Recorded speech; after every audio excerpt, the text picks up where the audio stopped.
अस्सलामुअलैकुम।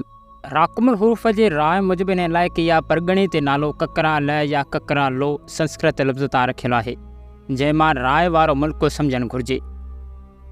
ककराले या ककरारे जी रियासत दरिया जे ॾखण केटी बंदर शहर खां ओभर तरफ़ सामूंडी किनारे सां लाॻू इलाइक़े सां वेंदे बस्ता बंदर ताईं पखिड़ियल हुई।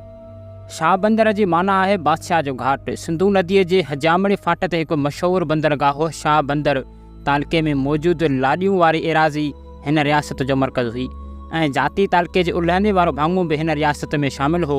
इहो इलाइक़ो ठटे ऐं कच्छ जे विच ते हुयो, जेको घणे ज़माने खां अलॻि थलॻ रहंदो पियो आयो। ककरालो सरज़मीन सिंध ऐं कच्छ जे विच में हिकु रियासत हुई, जंहिं ते समा ॼाम हुकूमत कंदा हुआ। इहा रियासत सिंध जे ज़ेर नज़र रहंदी हुई। समन जे ॾींहं में ककरालो रियासत ज़ोर वठणु लॻी, छो त इहा रियासत समन पंहिंजनि अज़ीज़नि ऐं क़रीबनि खे ॾेई छॾी हुई। हिन रियासत जा मालिक समाई हूंदा हुआ, जेतोणीकि इहा रियासत अॻे बि हलंदी पई आई, पर इहा कीअर समन जे करे वधीक मशहूरु ऐं नाले वारी थी। हिन रियासत ते उनड़ जे औलाद मां ॿुढो, जखरो, होथी ऐं ॾीसर मशहूरु हुकूमत थी गुज़रिया। हीअ रियासत हमेशह सिंध जे ज़ेर नज़र पई रहंदी हुई ऐं सिंध खे 6 आनी ॾींदी हुई। हिन रियासत जी सरज़मीन आबाद ऐं शाद हुई। माण्हू सुखिया सताबा। ककराले जे बनीअ में कई लोक कहाणियूं विसरियूं ऐं केतिरनि शाइरनि जनम सखी सामाना, केतिरा आलम ऐं फाज़िल दरवेश ऐं औलिया अल्लाह हुआ, जेके उन जी सरज़मीन ते आरामी आहिनि। इहा ककराले जी ज़मीन कीअर समय जो औलाद जे हथ हेठि मियाँ गुलाम शाह कलोड़े जे वक़्त ताईं रहंदी आई। इन रियासत जे समन ॼामनि खे मियाँ गुलाम शाह कलोड़े हमेशह लाइ ख़तमु करे छॾियो ऐं इहा रियासत सद सां ॻंढी वई। पोइ इहा रियासत बाक़ाइदे ख़तमु थी वई ऐं समा हाकुम बदिरां उन रियासत में थी रहिया। ककराले जे मैदान ते बि कई जंगियूं थियूं, जिन मां मिर्ज़ा बाक़ी बेग जे वक़्त में जान बाबा ऐं रते सोढे वारी जंग, शाहजहान ऐं ककराले जे ॼाम वारी जंग ऐं मियाँ गुलाम शाह ककराले वारी जंग ख़ासि मशहूरु आहिनि। कलोड़नि जे ॾींहंनि में मियाँ मोहम्मद मुरादयाब ऐं ककराले जे ॼामनि जे पाण में सुठी चकरी लॻी हुई। आख़िर मियाँ गुलाम शाह कलोड़े ककराले जे हकुम खे हमेशह लाइ माठि करायो।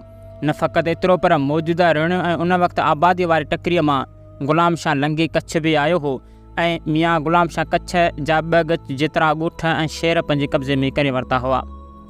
मीरनि जे ॾींहंनि में ककराले ते सिंध जे मीरनि पारां हाकुम मुक़ररु थींदा हुआ। ककराले मां सिंध खे हर साल 2,22,000 रुपया महसूर जी मुद में वसूली थींदी हुई, जॾहिं त सिंध जी कुल आमदनी अटकल 34,38,000 सालियानी हुई। ककराले मां आया महसूल जी उगर हाल गंडी ऐं सेविस्तान सां लाॻापियल इलाइक़नि खां बि मथे हुई। मीरनि जे ॾींहंनि में खोसा कच्छ खे फुरींदा हुआ। उन तां बुलियारीअ में मीरनि ऐं अंग्रेज़नि जे विच में जंग लॻंदे रहिजी वई। मीरनि जे ॾींहंनि में ककरालो, विगकोट, कांजीकोट ऐं ॿियूं वसंदड़ ऐं आबाद पासो बि वीरान थी वियो। तंहिं करे उन जी टकरीअ ते जंग लॻण जो को सवाल ई कोन हो ऐं ॿिन्ही धुरियुनि उन जी रण खे का बि अहमियत कोन थी ॾिनी। अंग्रेज़नि जे ॾींहंनि में त जंग जो सवाल ई न थियो उथियो, छो त सिंध ऐं कच्छ अंग्रेज़नि जे हथ में रांदीका हुआ ऐं उन वक़्तु रण में वधीक वसैत आई हुई। मीरनि जे वक़्त जूं रहियल आबादियूं बि वीरानीअ में तब्दील थी चुकियूं हुयूं। उन्हनि सभिनी ॻाल्हियुनि खे अॻियां रखी इहो तारीख़ी खाको पेश कयो आहे त उन जे खाके मां सुहिणनि नतीजनि कढण लाइ उन ते नज़र बि ज़रूरु विझणु घुरिजे। जेके ककराले जा ॼाम थी गुज़रिया आहिनि, जी कुझु मुख़्तसिर मालूमात तव्हांखे हिते हेठि ॾियूं था। जिन मां पहिरीं तारीख़ आहे उनड़ ॼाम समूह। उनड़ सिंध जो मशहूरु हाकुम थी गुज़रियो आहे। उन खे महर ऐं मनाए नाले 2 पुट हुआ। उन महर ऐं मनाए खे टियों भाउ उनड़ उनराणी हो। इहो उनड़ उनराणी ॼाम उनड़ खे पछाड़ीअ जी उमिरि में ॼाओ हो, तंहिं करे हुन उनड़ ख़ुदि पंहिंजे जीअरे पंहिंजे पुट ते पंहिंजो नालो रखियो। उनड़ जे मरण खां पोइ उनड़ उनराणीअ जे माउ जी सियासत सबबि ॼाम उनड़ जा वॾा पुट महर ऐं मनाई हिकु पासे थी विया ऐं कच्छ ते वञी कब्ज़ो कयऊं।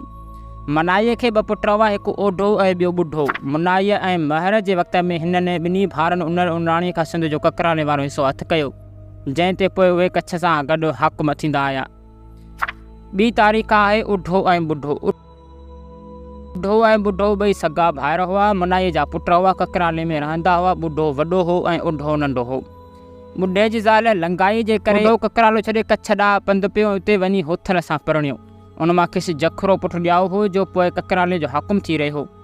ॿुढो कंजूस हूंदो हुओसि। मंगणारनि उनखे लोयो हो, पर पोइ हिकु मंगणार अटकल सां ख़ैरात वठी ॿुढे तां इहो टुको लाथो हो।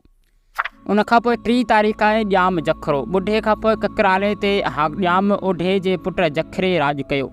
हू सखी मंगणारनि खे लख बख़्शींदो हो। ॿुढे जा कंजूसाई कई हुई, सा जखरे जी सखा धोई छॾे। उन करे सिंध ऐं कच्छ जे मंगणारनि भटनि ऐं चाराणनि उन सखी मर्द खे दिलि खोले ॻायो ऐं हिन जी वाखण लाइ बेत बि चया। जखरे जे नाले सां ककराले जे जखार मशहूरु आहे। इहो शहर शेख पीर करहियो भंडारी जी दरगाह खां ॾखण ओलह तरफ़ मेल सवा फ़ासिले ते हूंदो। उनखां पोइ चोथीं तारीख़ आहे ॼाम ॾियो। कलोड़नि जे वॾनि बुज़ुर्गनि मां मियाँ मोहम्मद चीनो बि हिकु हो। मियाँ मोहम्मद चीने खां सन 670 हिजरी यानी 1220 ईस्वी धारे थी गुज़रियो। हुन ॾांहुं सिंध जे अमीरनि ऐं बुज़ुर्गनि सुठियूं ऐं सुहिणियूं नवाज़िशूं कयूं हुयूं। हिन वक़्तु ककराले जो हाकुम ॼाम ॾियो हो, जंहिं पंहिंजे नवाज़िशनि सां मियाँ मोहम्मद चीने कलोड़े खे नवाज़ियो हो। हिन जी ख़िदमत में ॼाम ॾिए हिकु भलोड़ घोड़ो ऐं वकील ॾियारे मोकिलियो, जंहिं इहा सुखड़ी अची मियाँ मोहम्मद चीने जी ख़िदमत में पेश कई। इन खां पोइ 5 तारीख़ जे आयो आहे जान बाबा ऐं यादगार मिसकीन। मिर्ज़ा बाक़ी बेग जरिए में मिर्ज़ा जान बाबा जेको सिंध जी गादीअ जो पाण खे हक़दार सम्झंदो, इहो सॼे सिंध में पंहिंजा हमदर्द पैदा करण लाइ पिए घुमियो। आख़िर मां बेगम जान बाबा सां गॾिजी पंहिंजा हमदर्द वठी मिर्ज़ा बाक़ीअ खे साम्हूं थिया। कुदरती तौरु जंग में मिर्ज़ा बाक़ी बेग ज़ोर थी वियो। जान बाबा यादगार मिसकिन खे भॼी जिंद छॾाइणी पई।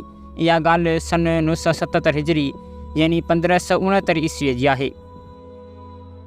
त उमेदु आहे त हीअ सभु तारीख़ अवां सॼणनि खे ज़रूरु पसंदि आयो। त इंशाअल्लाह मिलंदासीं अहिड़ी दिलचस्प हिस्ट्रिकल वीडियो में। तेसि ताईं असांखे ॾियो इजाज़त। अल्लाह हाफ़िज़।